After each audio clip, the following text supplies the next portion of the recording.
All right, we are joined today by Pinkowitz and Ricardo Angeles to celebrate the release of their track Hidden Pathway. This is Pinkowitz's first ever record label release, and he is a dear brother to the Army of Love community. How you doing, brother? I'm doing great, and just really appreciate the that you're doing this interview and highlighting this track. Doing really well, and happy to be speaking with you today. Awesome. And this is my first time meeting Ricardo, who's also featured on this track. He's in Mexico City. Bonus points for Mexico always. How you doing, Ricardo? I'm doing great, man. Thanks. I really appreciate you have the time to interview us with this new track.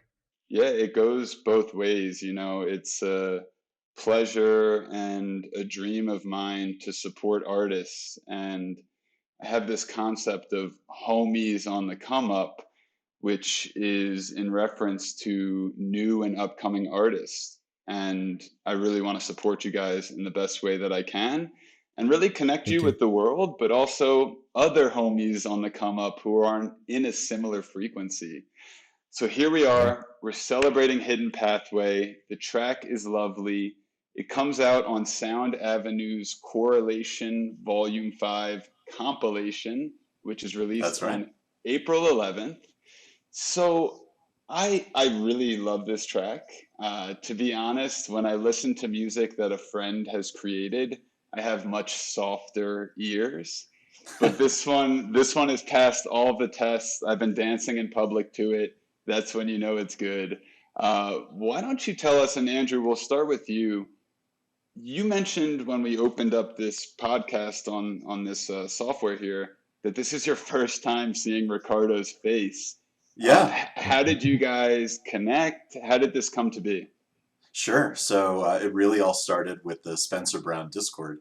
Um, I think I stumbled upon it maybe, maybe March or April of last year. And finally, like started mustering up the courage to start sending original demos. And I noticed this guy Ricardo was just killing it every single week. Like these piano melodies were insane. So Spencer started this new collaboration channel, and really with the intent of like, hey guys, we got a lot of talented musicians here. Let's like start some relationships and collaborate on tracks. So I thought, you know what? I saw Ricardo sent a message in that channel a while back. I got a really good vibe from his music, and I speak Spanish as well, so I feel like we were able to connect in that way too. So I just shot him a message on Discord. We started like exchanging some reference tracks, sent some loops that became stems, that became arrangements, that became a demo, and kind of the friendship built from there. Wow, that's beautiful. And Ricardo, I was doing a little bit of research on you. I saw that you had a release last year and you're Yeah. featured on two tracks on this upcoming compilation. Yeah. Yeah. That's Yeah. wonderful. First of all, congrats. Thank you. What I want to chat to you about right now, on your profile, I think it was on Beatport, it mentioned that you were a pianist at a young age, and then in recent Yes. years really dove into electronic music. How did that come up? How did that evolution go for you? Right. When I was little young, like 4 to 7 years, I learned piano. I learned piano with a pianist at my house, and and then in like ninth grade, we start to listen to electronic music, and I get into producing, and then all the piano background, melodic background, um, put me on the head that I had to put my piano melodies on my tracks. I'm glad you combined the two together. Yeah, Yeah, me too. I remember when I first got into electronic music, the record label Hungry Music is really what pulled me in with Joaquin Pastor, NTO, and Waracles. And as I was reading about their stories and their lives, almost all of them had a similar story of classical music background, really knowledgeable with music theory and such. And they felt that electronic music was the purest, the richest avenue to translate the emotions into music. Have you felt that as well, Ricardo? Yeah, yeah, totally, totally, totally. I have my in my background classical music like Ludovico Einaudi, Frédéric Chopin, Beethoven. So my favorites. Nice. I love that. It for me when I hear this about an artist, I listen to the music a little bit differently. So that's part of what I'm passionate about is providing the audience and the fans out there with a little bit of a backstory so that they can be listening with a little bit more intention. So thank you for sharing this with us. Thank you, man. Andrew, Yeah. brother man, I gotta say, I'm so proud of you. We've been connecting, I don't know, for a long time now. Time doesn't really matter. It's more about the depth and the feeling of the connection. And I wasn't planning on talking about this here, but we both have experienced the loss of a parent. Yeah, we have. I felt close to you already, but when you shared that with me and you shared the piece you wrote about your father at a time when my father was going through a heart surgery, I mean, it had me in tears and it brought me even closer to you. And to be here celebrating your first release, you're such a jolly guy. I mean, I couldn't be happier, and you deserve all of the flowers. So, how does it feel just right now in this moment, having this conversation as your first release is about to be published to the world? It's really, I've just incredible is the first word that comes to mind. I mean, I kind of have a background similar to Ricardo's in that, I grew up playing piano, probably nowhere near to the level of Ricardo's. I was like learning a song to impress a girl territory. But, you got to do what you got to do, right?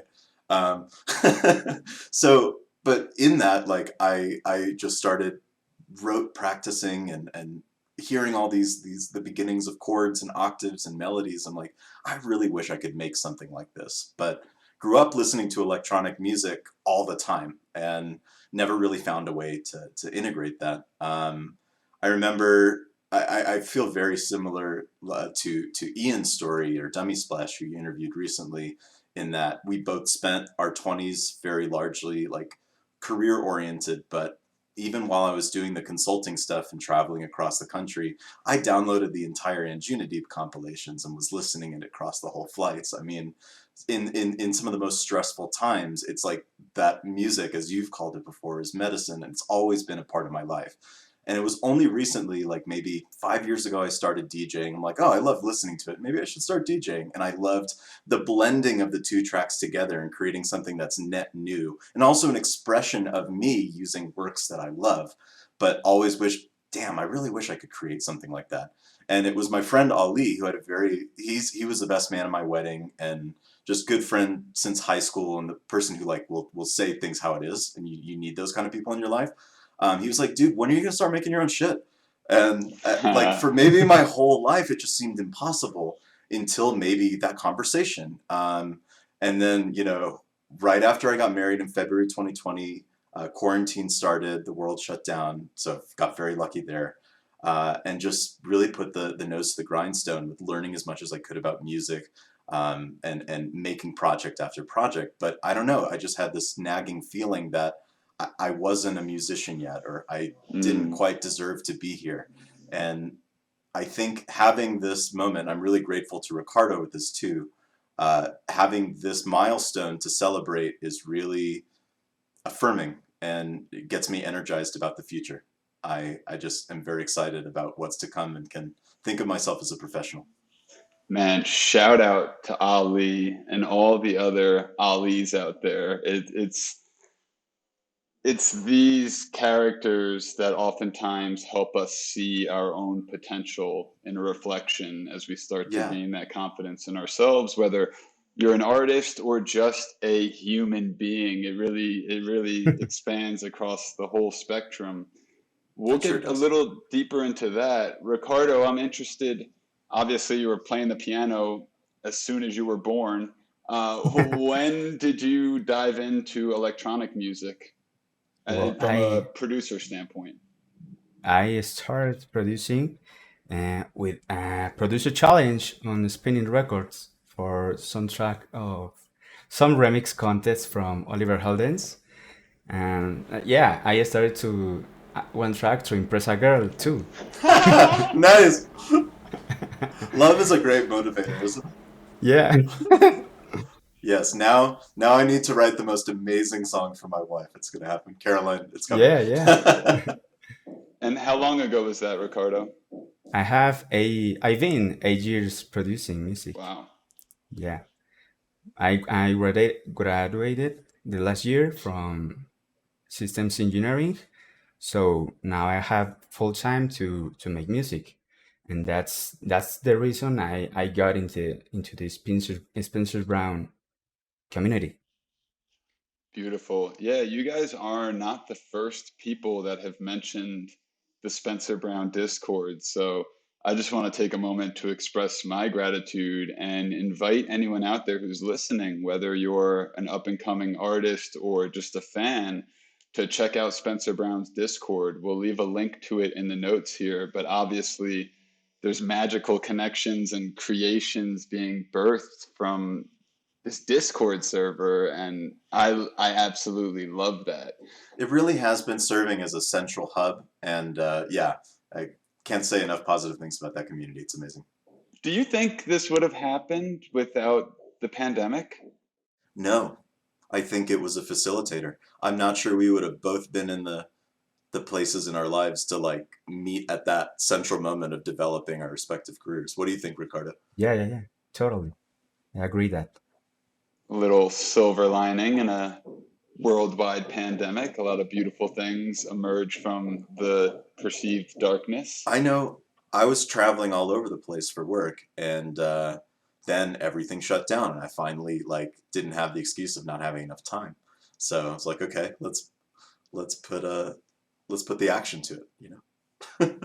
Absolutely. So let's talk about this imposter syndrome, or just not giving ourselves credit of being an artist, which is ultimately just a fucking label that's bullshit anyway. We're all creative in our own different ways. But I understand how that comes up when you're entering the music world. Andrew, what was your experience like with self-doubt or worries about public reception to what you were creating? Sadly, or maybe not sadly, but just realistically, tremendous. I mean, I was having kind of some panic related to this just this morning. I think it's not really that it ever goes away. It's really just about managing it. But a really important point, and I think a shout out to the War of Art and Stephen Pressfield, and also to James Clear with Atomic Habits. Those two books in particular had a very foundational impact. God, I could go on to so many books, but really, first, I just needed to be convinced that, you know, viewing yourself as a professional is a personal decision, and you don't need any external validation to get there. So, you know, eventually the external stuff's going to catch up if you're producing professional level stuff, but focus on the work. And that was something like Rinzin has this really great post on his Instagram talking about that thing in particular. I think that changed things for me. Those are two of the like seven books that I actually know. And just to give the audience the quick nugget of gold, Atomic Habits by James Clear. Correct me if I'm wrong, but basically what he talks about is that what a lot of us do is, if we want to become a runner, we put in the work first until we reach a point where we identify with being a runner. But his approach is to reverse that, to take small steps, identify as a runner, and then the work starts to follow after that. That's super accurate. And yeah, once you believe, oh yeah, I am a musician, I can do this. I think in one of our previous conversations, Lee, you said music was like a magnet. And that's 100% accurate. If you, once you have that really belief that yes, it can pan out, you're just kind of drawn to putting in the work and spending time, you know, with the console. As you said before, part of really seeing yourself as an artist was this friend Ali's influence. He's gonna be so happy that he's getting this plug right now. I'm just letting you know right now. He's gonna be thrilled. Ali and those girls that you guys were trying to impress. What I really want to just take a moment for is to help everyone out there recognize that they play a part in this, right? Like Ali's name isn't going to be on Spotify, but we're not having this conversation without him. Takes a village. It takes a village, and a lot of us spend our entire lives searching for our purpose, oftentimes feeling incomplete and not worthy of love, when really your purpose, from my perspective, is just being present and showing love and support to our fellow human beings. And you never know what impact that has. So, to the Alis out there, we fucking need you. God bless you. Yep, 100% cosign. Ricardo, for you, how was your journey as becoming an artist and getting some tracks published? Were you always confident? Did you have some doubts in yourself? What was that like? Yeah, I really had some doubts because I felt, I think almost every artist think that the master track isn't finished already when he's sent away by to a label. And then when I signed my first track on Berflix Music, Germany label, I think that gives me the confidence to release anything I think is good to me. I think that all the music I do is from my heart. That's all. That's beautiful, brother. And from a music fan's perspective, I could never ask for anything more than that. And I would even encourage you to listen to your heart fully and be as unique as possible and true to yourself. We are all unique, but oftentimes we look at other professionals and try to copy what they're doing. And inspiration and influence is a beautiful thing, but I encourage you to stick with the heart and keep sending it from that loving space, brother. That's very beautiful. Thank you, man. And anytime you get a little bit of support from the German music community, it does not Yeah. hurt the confidence. I did my first, well, second live Techno Tuesday here, and there was two guys who were from Berlin there, and Amazing. Wow. they loved it. And I knew it was great anyway. You could feel it, but I'm not gonna lie, that gave me a little extra pat on the back when you get that German stamp. Yeah, you get a little pep in your step. For sure. I want to take this time to sort of put some manifestation in the air for you guys. We'll start with Andrew, and I'm going to stop calling you Andrew. We'll start with Pinkowitz. That works. You can name two, three maximum. I prefer one. What is a dream record label that you would like to release for? Oh, Anjuna Deep, no question. I knew I it. was this close to wearing an Anjuna Deep hat for this for this interview, but I thought no, I got to show off the haircut. And I have a hunch Ricardo might feel the same way. Yeah, Ricardo, do you have a label in mind? Yeah, the same. And Yuna Deep and Yuna Beats. But also I started to see some releases, to see the tracks on Shanti Musical Radio. I really love that label too. That's one of my oh man, Shanti. Yeah, that's one of my favorite labels. I would love to see Ricardo Angeles' name in their discography. So, Yeah. we just do our best, but I will do what I can to help make a visible pathway out of your hidden pathway. Oh, I love it. Well done. So, what do this is an opportunity. Who knows who's going to watch this? It doesn't even fucking matter. It's just that we're Exactly. here sharing love. But, Andrew, do you have anything, whether it's a message to an upcoming artist who's scared to share their music or just a fellow human being in this world? Do you have anything that comes up for you right now that you want to Oh share? yeah, quite a few things actually come up. So, reflecting on our conversation, I want to quote my father-in-law, in which he says, The purpose of life is to enjoy the passage of time. And for me, music has really been a vehicle for that. Lee, we spoke about loss, and I lost my dad, you lost your mom. And I'm sure it affected you in ways that were deep and profound. And I found that it was truly, music was really the only way that I could express that feeling in some form. So, I mean, it not only just served as fun, but it also just helped me give me a reason to wake up in the morning and feel excited. You know, I have amazing friends. I have amazing family. I absolutely love my wife and puppy. And it's also nice to just have this little zone that's just me that I get to escape to, and I can control that little world and everything I'm feeling. So what I would say is if you feel called or compelled or pulled in this direction, just start. I mean, you can download the Ableton trial and use your keyboard to program MIDI instruments. You know, I'd say the fact that you're in there exploring it, my recommendation is go and try and explore. Part of it could be using reference tracks and working with arrangements that you know work. Part of it is exploring your own unique voice, and ultimately you kind of arrive at some intersection between the two.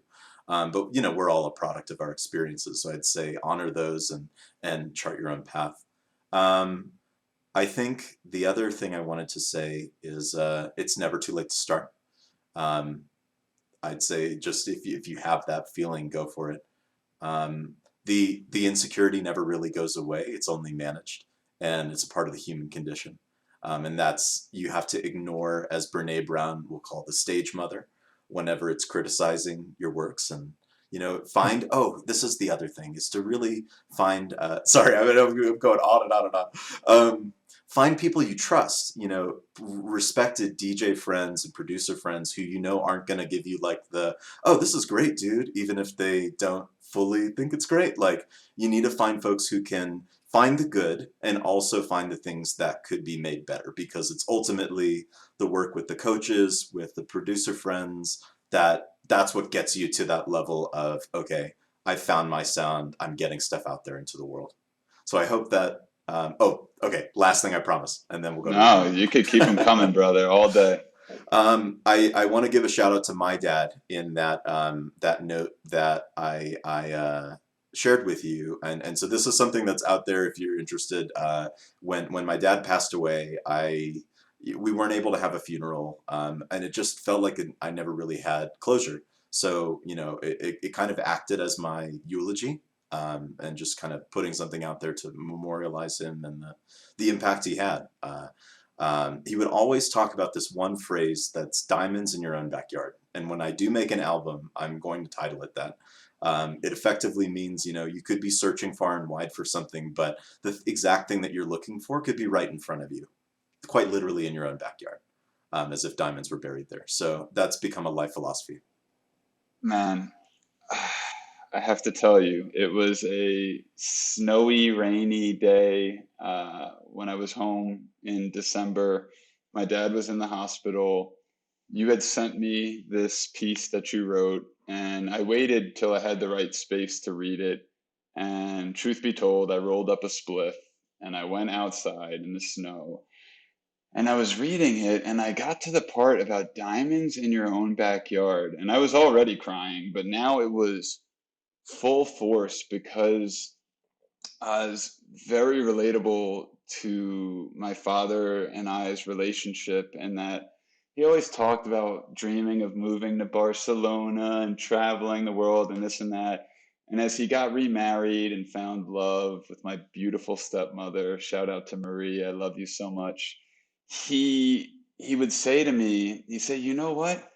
I don't need to go to Barcelona. I have heaven in our very backyard.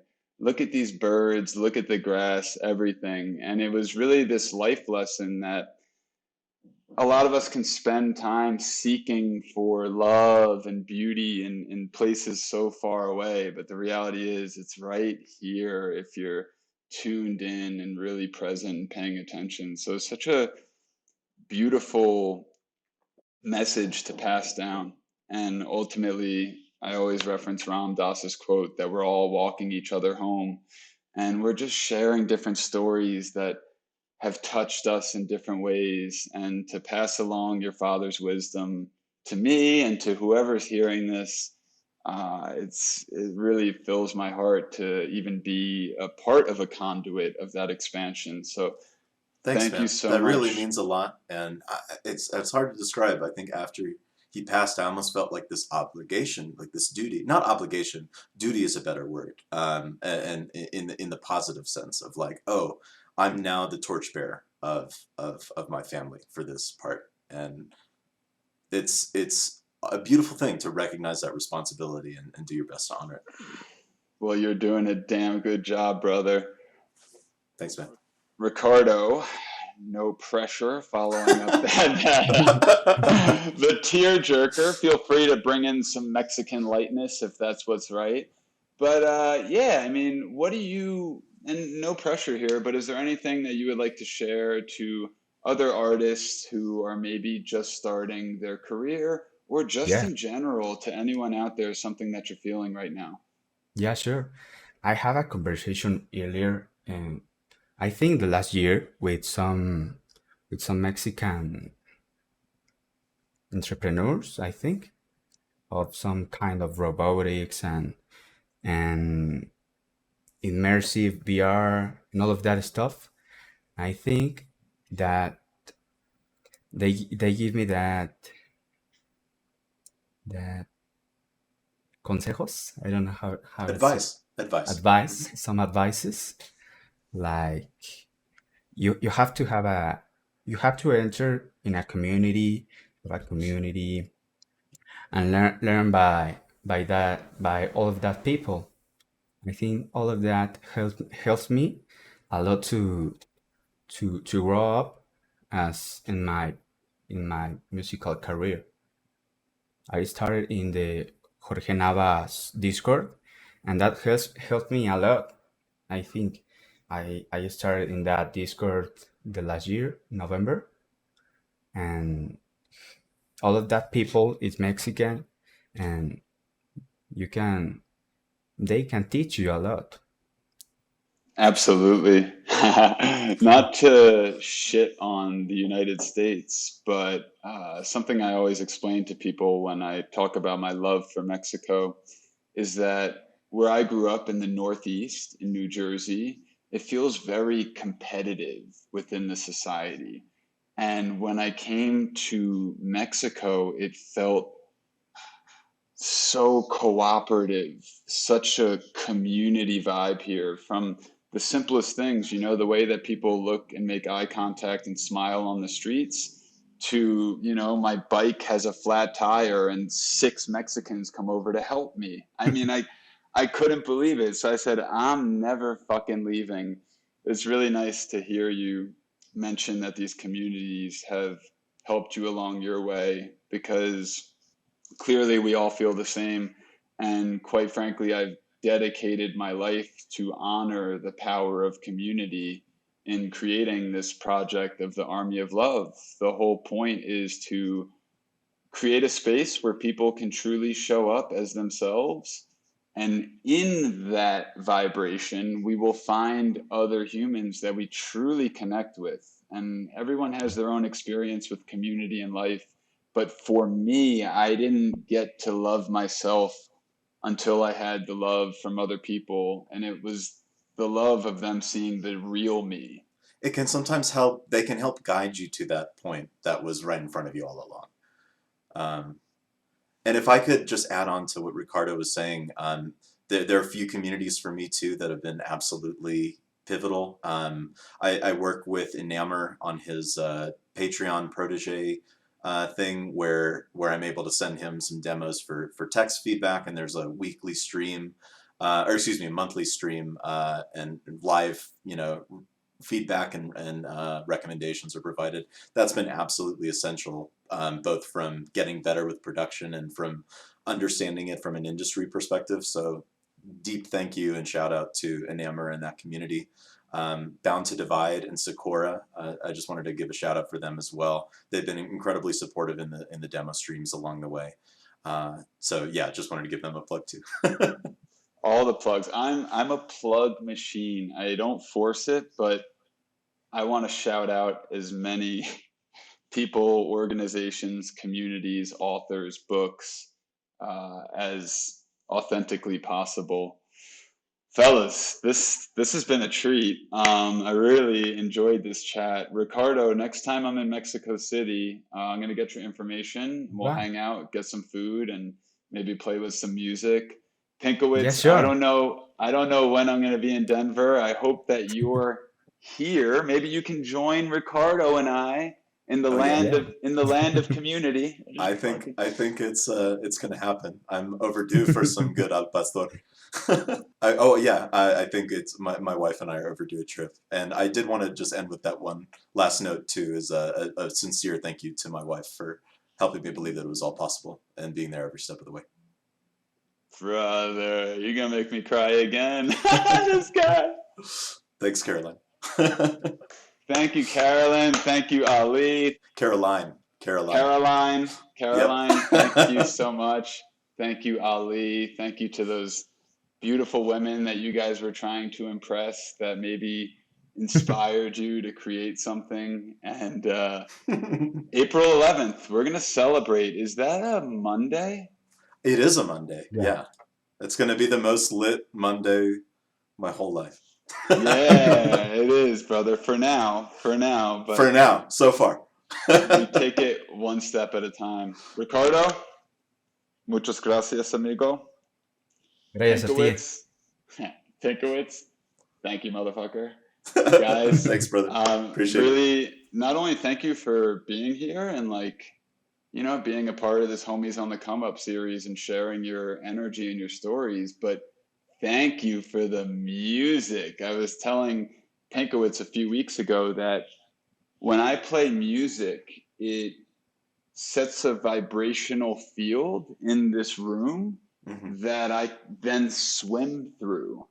And I think that that's always there, but the music really helps me to feel it and to really vibe and get into the present moment. Yeah. And I've been doing that with Hidden Pathway for the past few weeks. So thank you so much for the medicine and the access to presence. It is very precious. That's the best compliment you could give us. The fact that the joy this track gave us is making its way to you as well. Just lights us both up. Thank you again for this opportunity. Thanks, guys. This is beautiful.